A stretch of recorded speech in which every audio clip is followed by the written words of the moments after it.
Bienvenue dans notre tutoriel. Alors, on va vous parler aujourd'hui de la prothèse sur pilier tétra.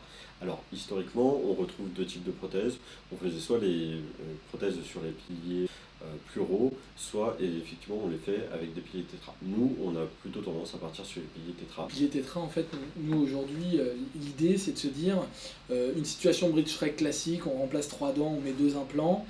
On peut venir faire du direct implant, c'est-à-dire mettre le bridge directement dessus, mais c'est vrai qu'on constate que les prothésistes, et même nous dans la facilité de mise en place lors de la prothèse, c'est un peu plus complexe. Et en fait, le pilier tétra, il vient vraiment transformer la connectique interne de l'implant en connectique externe, et le fait qu'il y ait cette connectique externe, ça permet une mise en place beaucoup plus simple.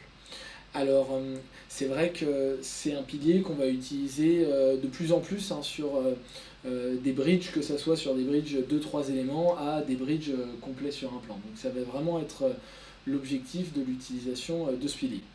On retrouve donc là, dans cette illustration, le pilier tétra, donc là, une illustration clinique pour une réhabilitation globale, ça fonctionne très bien. On a trois possibilités pour les piliers tétra, soit le pilier tétra droit, soit le pilier tétra angulé à 17 degrés, soit à 30 degrés. Les différentes hauteurs, ce sera une contrainte qui sera gérée par le chirurgien. Et concrètement, ça pour vous, en fait, ça change rien, dans le sens où, alors, à part visuellement, on le voit bien, le pilier tétra droit, il a une forme hexagonale en haut, et le pilier tétra angulé, il l'a pas. Nous, dans le choix de l'accastillage et des éléments, des infos qu'on vous donne, de toute façon, tout est adaptable dessus. Et en somme, qu'est-ce qu'il faut savoir? Donc, lorsqu'on vous recevez un cas, va y avoir le capuchon de protection, qui est en général plutôt de couleur argentée. Voilà, il faut venir le retirer. Et ensuite, le tétra, normalement, il se situe, on va dire, à ras de la gencive.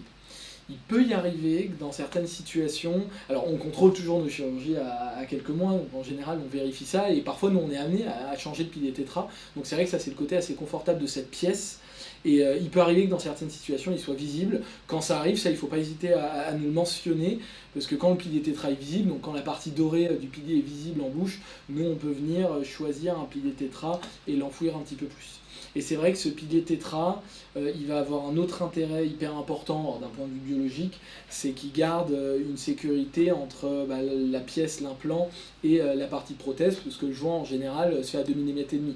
On utilise tout le temps des piliers tétra d'au moins 2,5 mm, donc on a encore une fois cette protection de gencive. Donc c'est vrai que biologiquement c'est hyper intéressant, et après bon, c'est le côté simple pour la prothèse, hein. C'est la raison pour laquelle on aime bien ce système.